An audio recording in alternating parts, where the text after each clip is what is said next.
This is really late again. Sorry, folks. I don't really have any sort of excuse this month. I've just honestly gotten kind of lazy and have been lacking motivation to create lately. But you don't want to hear about all that boring personal shit. That's what the podcast is for. Hive Mind's podcast, check it out. Anyway, this time on PlayStation Plus or Minus, I am taking a look at Heavy Rain and Extreme Exorcism. Heavy Rain is definitely the one more people are interested in, so let's start there.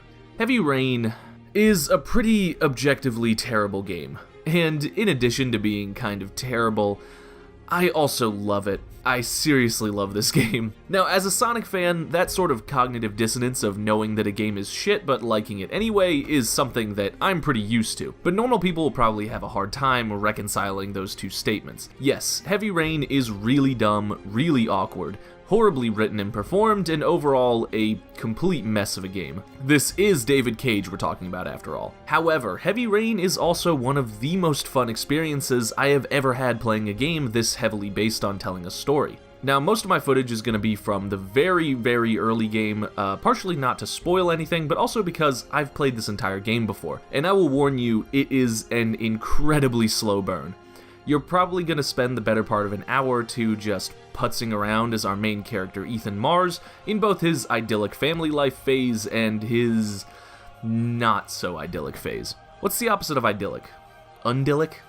Sounds like a place in The Witcher. Undlick. So yeah, Heavy Rain takes a while to really get going, but once it does, it is a hell of a ride. So in case you weren't aware, this is an interactive drama game, not a traditional game in most senses. You control 4 different characters loosely connected by a murder mystery, mostly via scripted QuickTime event scenes. You do get to move freely in some scenes, my favorite of which are the ones where you get to control the high-tech FBI agent Nam and Jaden. Agent Nam and Jaden. And you have to organically search the environment for clues and then get to try and make connections between them. It's a pretty limited system, but it's effective enough at making you feel like you're solving a mystery of some kind. Once the game really gets going, a lot of these QuickTime event scenes for every character are really nothing short of absolutely gripping. Because unlike Telltale games where dying will just send you back to the last checkpoint or beyond Two Souls where I know I can't die because Jodie is the only character, in Heavy Rain, the danger in every scene feels incredibly real because any one of your characters can die, and the story will continue with them dead. Very occasionally, these deaths can be the cause of earlier wrong decisions or current bad choices, but mostly they happen from failing QuickTime events. One scene in particular has stuck with me for years after playing Heavy Rain for the first time. I won't spoil the exact circumstances of the scene, but basically, your character needs to do a complicated thing while holding someone at gunpoint who is actively trying to kill you, and to do this you have to press and hold a button,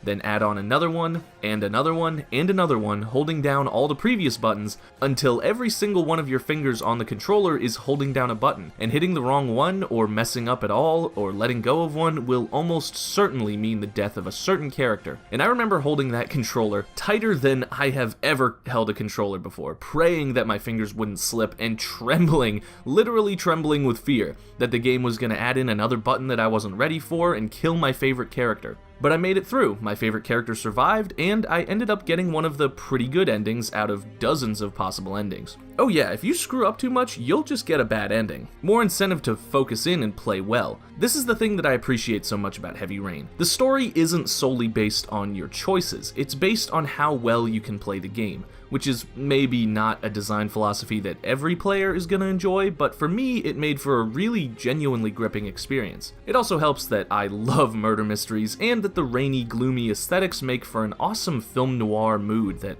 fits the story wonderfully. So after all of that praise, you might be wondering why I called it an objectively terrible game earlier in this video, and that's because of, well, everything else. First of all, it's barely a game. Most of the time you're either walking from point A to point B with awful weird tank controls, or you're just following button prompts on the screen. Not exactly innovative gameplay. The visuals, especially the faces, have not aged well at all, and in fact, they didn't really look all that good 8 years ago when this originally came out. The writing and voice acting are atrocious. You again? If you're looking for trouble, you found it. I'm gonna beat the shit out. Like, they're so bad and so cringy that I almost want to count this as a positive for the game, because it really is so bad it's good. It's total schlock, and I mean, I can get down with schlock, but not everyone can, and I get that. And the big one, which is that the story makes no sense at all upon close inspection. I recommend you don't think too hard about it because that kind of ruins the fun, but yeah, the overarching murder mystery story and some certain characters' inner monologues, they don't hold up to even modest scrutiny. Plus, when you find out that there used to be a weird supernatural element to the story that got cut from the game just a few months before release, and the game was practically already done at that point, with that knowledge, a few of these plot inconsistencies start to make a little more sense. I don't want to spoil exactly what I'm talking about, but trust me, the plot has some serious issues beyond just being kind of silly and over the top. If anything, its silliness and over-the-topness are points in its favor, and the fact that it doesn't make sense is really my only gripe with it. It's a big gripe, though. Heavy Rain is really a fascinating specimen, because while it has a ton of glaring plot holes, terrible writing, and is mostly populated by slack-jawed denizens of the uncanny valley, it's also a fucking blast to play. Seriously, get a friend or two over and take turns playing this thing. It takes a while to really get going, but once it does, Heavy Rain is a seriously entertaining ride. Heavy Rain gets a plus. And last but not least, we'll talk about Extreme Exorcism. It's an arcade-style platform brawler sort of thing with a gimmick that's not exactly unique, but it's at least used in a somewhat interesting way. I think it's mainly meant as a multiplayer game, but since I have no friends, I only played the single player, in which each round you're tasked with killing a bunch of ghosts that mimic your actions from each previous round. Well, actually, you only have to kill the most recent ghost, and that'll let you win and start the next round. It's interesting in that you're essentially fighting yourself, and this encourages you to play carefully and not run around wildly shooting and flailing because that's gonna make later rounds even more dangerous. It's interesting, but it's not particularly fun.